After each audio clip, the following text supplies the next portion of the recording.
Hey there, friend. I'm thrilled that you've decided to join me each week here on the podcast as I read through the Inventory Genius book.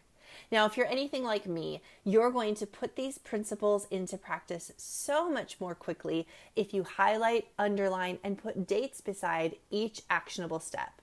So if you haven't grabbed your paper copy of the Inventory Genius book yet, I want to encourage you to head on over to ciarastockeland.com and grab your copy. I'm so excited to sign it and drop it in the mail for you. I want you to have that paper copy in front of you as you listen each week to each chapter I read. This way, as things stand out to you, as you have questions, as you have thoughts, and as you decide to take action, you can highlight, underline, and follow along in the paper copy as you listen to me read each chapter. So head on over to ciarastockeland.com, grab your copy, I'll sign it, and I'll drop it in the mail. Now back to the podcast.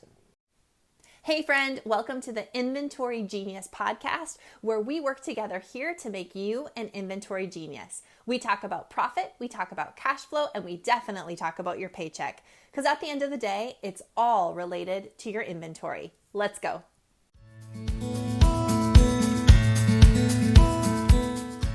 Well, hello everyone, and welcome to the Inventory Genius podcast. I am your host, Ciara, a profit strategist and inventory genius.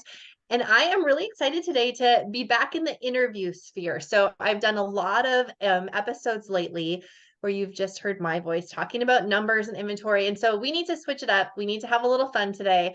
Monica and I have been chatting for a few months now, actually over the summer, about bringing her on the show. I've never had a guest expert before that talks specifically about Etsy. So you guys are really in for a treat. Monica, welcome to the Inventory Genius podcast.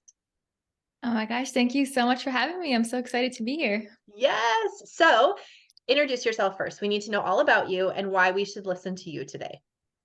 Yeah, absolutely. So I actually, if we look about 3 or 4 years back, started this entrepreneur journey with my own small business of organic skincare. So at that point in time, I was working in a corporate office. I went to school for business, worked in corporate for 8 years. But while I was working in corporate, I just knew that this wasn't what I wanted to do for the rest of my life. I kind of got a little scared when I thought about doing that for the next 40 years into the foreseeable future with no end date. So while I was working at my corporate job, I knew that there was something else that I should be doing. And I really focused in on finding different hobbies and figuring out what my passions were. And through that fun journey, I started to experiment with all natural organic skincare. And this is something that really was important for me because my mom battled 2 different types of cancer. So I saw her go through cancer, beat cancer, everything that comes with that full journey and that full cycle. And when I started to really research about chemicals and products, chemicals in food, how your diet, how your activity impacts your health. And then when I started to experiment with skincare, I knew I was onto something. So I came out with Plant-Based Beauty, which was a small business with handmade organic skincare products. And I, like most people, when you start a business and you have this idea and you start to get some traction, you just think, okay, I have this great product and everything is just going to really implode out of nowhere. Yes, the customers are going to come. Everything's just going to fall into place. And I left my full-time job with that in mind. And I had a pretty rude awakening when I had my first month working for myself full time and I heard crickets and I was just in shock because I was now working 40 hours, 50 hours on my business and my sales weren't increasing. So I really had to take a step back and strategize and figure out, how do I want my business to grow? What avenues can I use? How can I be smart about this instead of going to markets every single weekend and posting on Instagram every single day? What can I do that will actually make my business easier on me? And one of the ways that I started to just think a bit more strategically was to utilize Etsy to get in front of more people. So I had my business, I had my Instagram, I had my website, and I also had Etsy specifically to get in front of all of the shoppers, all of the people, all of the customers that are going to Etsy looking for items that are unique, made by small businesses, potentially handmade, all of that fun stuff. So I was pretty successful on Etsy after I took quite a bit of time really learning the nuances of it. I ended up growing my small business to multiple 6 figures. And then I ended up realizing that I wanted to share this knowledge with other small business owners. So about a year and a half ago, I switched to full-time coaching. And now I help other small businesses grow and scale, help them get started on Etsy, get seen on Etsy, and really just have another awesome revenue stream on Etsy. That's great. And I am really excited to talk to you because you are needed. Absolutely. I have a couple wholesalers, that are starting out, or I have had that have started out. And they've tried Etsy and just it hasn't worked for them, or they're just overwhelmed with all the fees and they feel like it eats into margin. That's what I've always heard. And I don't specialize in anything like that. So when you reached out, I was really excited to connect with you. So maybe let's just start with a couple amazing wins that your clients have had, because I think that's going to open the conversation for what we need to do and work on in order to be successful, on the Etsy platform. Yeah. Oh, such a great question. So I'll answer this in two ways because how I really teach Etsy is there's two types of people depending on the stage in their business and that can benefit from Etsy. So if you're brand spanking new and you don't have your own website and you have a product and you're like, where can I get in front of more people? Etsy is a great opportunity because it's pretty easy to get started. You don't have to build this website from scratch. You're not spending all this time on that. And it's also pretty economical compared to website hosting fees and hiring a Sure. designer to create a website for you. So if you're brand new, starting on Etsy is phenomenal. But where I really like to help people is the established small business owner who has their own website, has a great Instagram following, has professional photos, professional labels, and they're trying to tap into another audience to get in front of more people to continue to grow and scale and just sell more of their products. So one of my members, Daisy from Little Buddha, she had all of that website, professional photos, branding, labels. And when we started working together, she had the same exact thoughts that you just mentioned that someone has said to you of, I already tried Etsy. So you're telling me I have to go back on Etsy when I already tried this, it didn't work. And where she is now is she has 1,175 orders on Etsy. Since we started working together, she started with 0. So that really shows that that's 1,000 people that she maybe would have never gotten to sell her products to, who would have never heard about her, who would have never tried her products and became these raving fans, because these people, a lot of shoppers are only going to Etsy. They're not going to Google, because when you search on Google, you're mostly Sure. getting the people who are the big brands who are paying for ads. They're not going to Instagram and looking for small businesses for products and messing around with hashtags. A lot of people go to Etsy for unique products. So that's one win I wanted to share of an established small business owner who has great website and went back to Etsy once we started working together and saw just some incredible results. And that's really the beauty of it. And I have so many of my members, Diana from Moda Magic, same exact situation. And she's getting people who are buying 50 units of her products on Etsy from finding her on Etsy. So it's just a great tool to get in front of more people. Yeah, that's so interesting. I never thought about that. So really the person who's shopping Etsy, they don't want to search for organic skincare made in the US because they're probably going to get directed to Amazon or, even Walmart or something. And that's just not what they want. They want to support small business, or they don't even know what to look for. It's really tough to scroll through Exactly. Instagram to try to find a particular product. And then, oh, this is a retailer, it's a wholesaler, I can't buy from them. So this is a particular buyer on Etsy. Do you feel like Etsy buyers are loyal to the Etsy platform? Do they shop Ooh. multiple brands and items if they're Etsy buyers?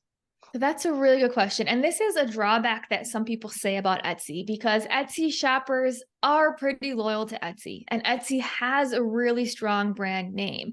So what I like people to always do is if someone buys from you on Etsy, you want to make sure that the merchandising experience, the package that they get, you have some sort of marketing postcard that talks about your Instagram, talks about your website, has a potential coupon to get people onto your website. You want to make sure the labels of your products have your website and Instagram. So if people a couple months later after they've used it or when they're thinking about getting another one, they know where to go in case they can't remember. So there's a small subtle ways that we can get people into your world because that obviously is best case scenario. We want people on your Instagram, on your website. That's going to be where people are spending, where you are making the most money when someone's buying from you directly, right? But do think that even though Etsy customers are loyal to Etsy, we can use these little ways to get them over to your Instagram and website. But then the question really is that customer worth it for you, even if they may be a very Etsy loyal customer that if they buy from you again, they may buy from you on Etsy. And in my Yeah. point of view, it's would you rather have that customer or not have them at all? Because they may only find you from Etsy. So if you're not there, it's probably a yes or no situation of they know about you or they don't know about you. So when you're selling a physical product that's priced between 20, 30, 40, $50 each, it's truly a game of numbers. So you have to be where the people are shopping, because to make the biggest impact, to reach your goals, it's about getting in front of as many people and selling as many products as possible. We're not selling like $2,000 items here, where if you sell a couple per week, you're fine. It's truly a game of numbers and getting in front of as many people as possible. So I always say, go where the people are shopping.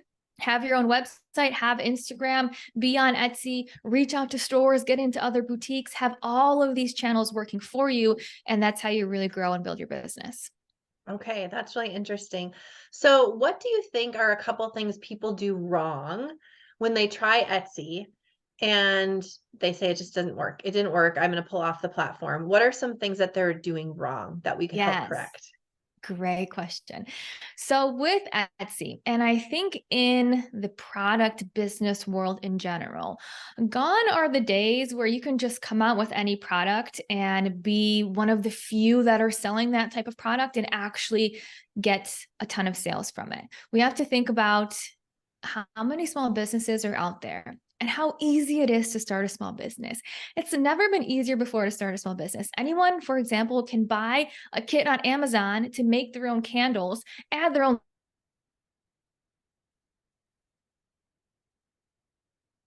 barriers of entry to start a small business are so low that anyone can start it.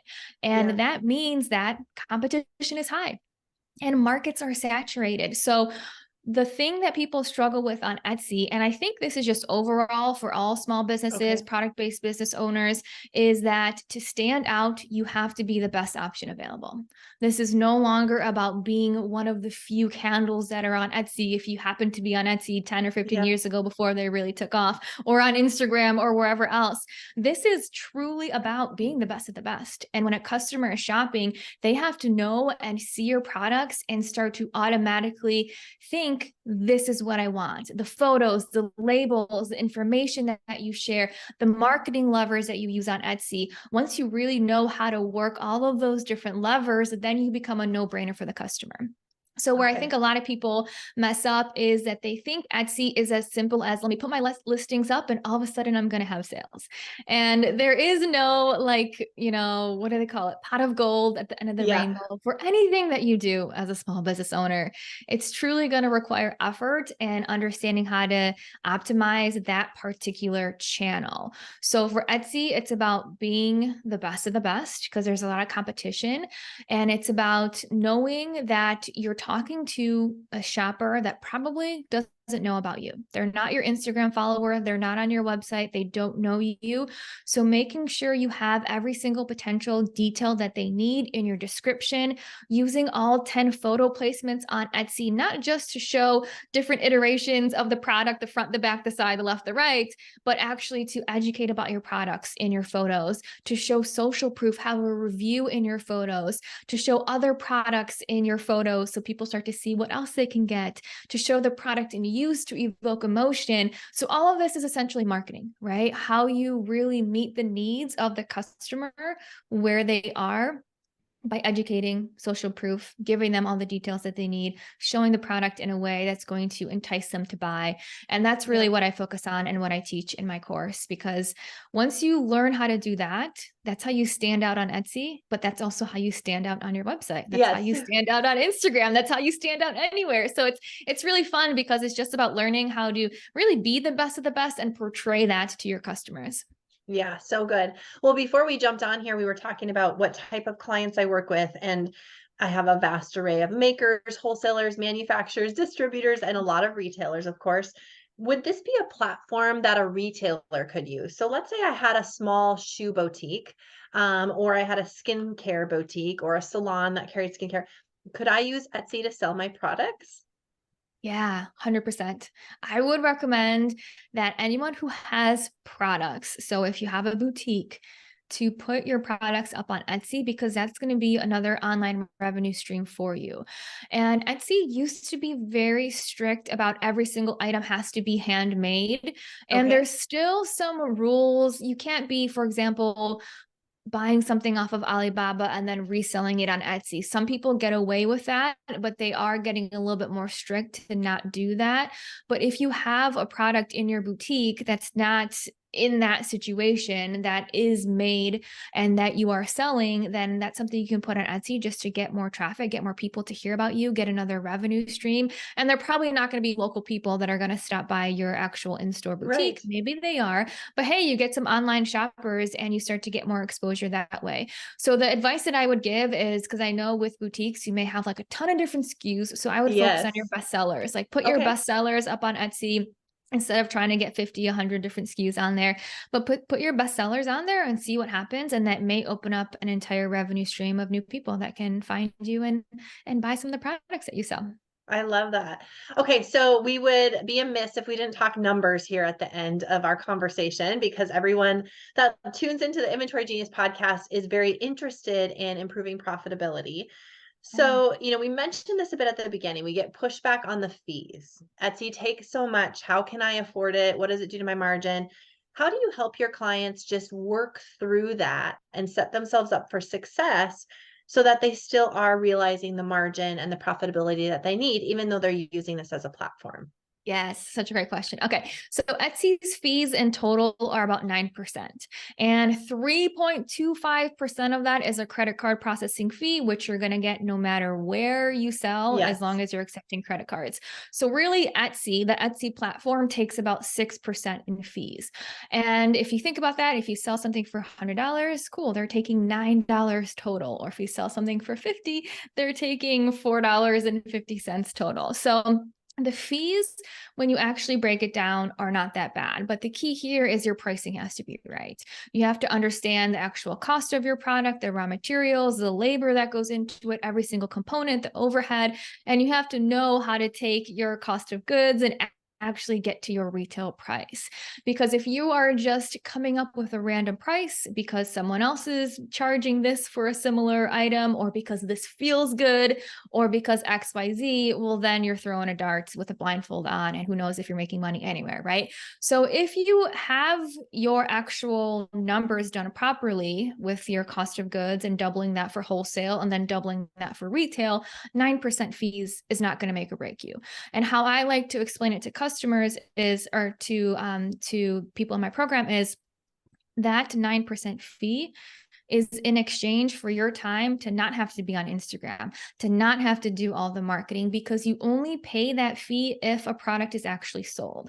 So it's Okay. basically commission. You're paying them commission if they bring you a customer and if the customer actually purchases. So from my perspective, I can spend a couple hours on Instagram talking about my products, building that community, which is required and essential of growing any business. But you can also then really outsource this other avenue to have Etsy bring customers to you and pay them a commission when the sale comes in. So I think for me, it's really making sure your products are priced properly, where a 9% fee doesn't make or break you, and then understanding the trade off of their bringing customers without much of your time. Once you know how to optimize Etsy and really get set up, then they're going to bring the customers to you, and then you're going to get the sale. So it's a trade off of that fee in exchange for all the services that they're giving. So that's how I like to view it. I mean, I am totally fine with paying for fees on platforms because it helps alleviate the workload of the business Yes. owner, and it's just a trade-off that we have to get more comfortable and more, I think, open-minded to, and it helps us out in the long run. Yeah. That's so good. So what can we expect if we tell us about your programs? You have a course, a group, like kind of break it down for us and what we could learn from you. Yeah, absolutely. So my program is called Etsy Algorithm Secrets. And what I would recommend for someone who's interested is I actually have a free training called How to Stand Out and Sell Out on Etsy. And that's really going to give you more of the framework of how Etsy works and some tips to get started. So when we think about Etsy, what really comes down to is 3 steps. You have to appear on that first page search results, right? If someone's looking for something something in particular and they're searching for a particular item, you have to be on page 1 because no one's going to get to page 6 or 7 if that's where you are. So that's like Etsy SEO. Then you also have to attract their attention, because not only do you get on the first page once you know how to do that, but there's still 60 other products on that first page. So how do you attract attention and eyeballs to your listing with your main photo, the different marketing levers, things like that? Then once they click on your photo, click on your listing, now it's about confirming expectations. This is the 10 photos to educate, social proof, evoke emotion, the description, every single piece of information a customer may need. And then step 3 is really the trust decision. So once a customer has gotten to that state, now it's that, okay, am I going to add this to cart or not? And this is really where reviews are so important, especially on a place like Etsy, when there's so many different small businesses and sellers, that if you have amazing, incredible reviews, that's going to give trust to the customer. And the beautiful thing is, the more reviews you have, Etsy is going to show you to more people too. So that's how I really break it down in my free training: appear, attract, confirm, and trust. And I talk you through how that really works, the strategy behind it, and some tips to get started. So that's where I would recommend people to go. And that's at monicalittlecoaching.com/Etsy webinar. And then once you get a feel for that, then I have a course called Etsy Algorithm Secrets, which is really just implementation mode. It's how do we bring this to life? How do we take these components and the exact steps and strategies to bring that to your Etsy shop, so you start to see results from it? And then within my course, you also get a personalized Etsy audit where I will review your Etsy shop and give you some feedback, since every small business and every shop is a little bit different, right? And then I do have a Facebook group just for continued support community. I know questions pop up here or there, so having that for people to turn to when they need anything additional. So that's how I help people with my programs. And it's just been so fun. I love it. So it's been a really good time. Well, congratulations on niching down. I think it's wonderful that you're specific to this part of the industry, because you're an expert then in the field and people can ask you questions. You've done it yourself. You've worked with lots of clients who have been successful. You've seen lots of stores that needed a little tweaking. So between all that, I know that you can offer help. So it's really nice to visit with you today, Monica. Thanks for jumping on. Thank you so much. And I will get all of the links. We'll put them in the show notes so that you guys, and we'll email them out so you're able to connect with Monica. For sure, take the free training. There's like no risk in that. You might as well explore it, see if you feel like this is something for you, and just dive in a little bit and then move on to get some more support and help, and maybe jump into the course so you can get that audit. I think that could just be such a great thing for everyone here.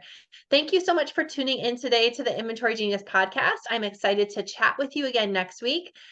For now, stay safe, and I will see you all next week. Bye for now.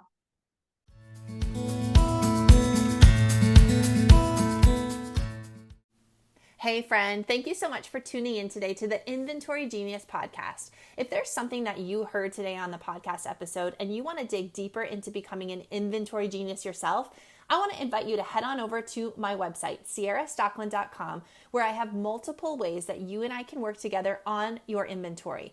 I want to help you with your profit, your cash flow, and your paycheck, because at the end of the day, it's all related to your inventory. So head on over to the website, connect with me. I'll work with you soon. See you then. Hey there, friend. Chances are, if you're listening to the Inventory Genius podcast, it's because, well, you really want to become an inventory genius. If that's you, then let's stop just listening. Let's stop just collecting information. Let's start doing. I want to invite you to grab your copy of the Inventory Genius book. I wrote this book with you in mind. It delivers bite-sized actionable steps that will help you use your inventory to create more profit and keep more cash in your business. This is a really easy to read book. In fact, I designed it specifically for the busy inventory-based business owner. It only takes about 2 hours to make your way through, and you're going to leave with practical bite-sized steps so you can start implementing the principles of the Inventory Genius method immediately. Head on over to ciarastocklin.com, where you can grab your ebook, your Audible version, or the printed copy. Enjoy! Hey boutique owner, are you ready to go from drowning in busy work to dreaming about the future? Simple Strategies Group creates automated marketing systems that work 24/7 so you do not have to. And you know how important I tell you it is to have automated, simplified systems. And that's why you need to get a hold of Liz. Liz Whitehead is a certified Klaviyo Master Silver partner as well as a certified Postscript partner. She knows her stuff. She works with e-commerce product-based businesses to implement email and text marketing strategies that build trust and nurture your customer relationships. She wants to do this for you so that you can start to focus on the front lines of your boutique business. So visit simplestrategiesgroup.com for more info. That's simplestrategiesgroup.com.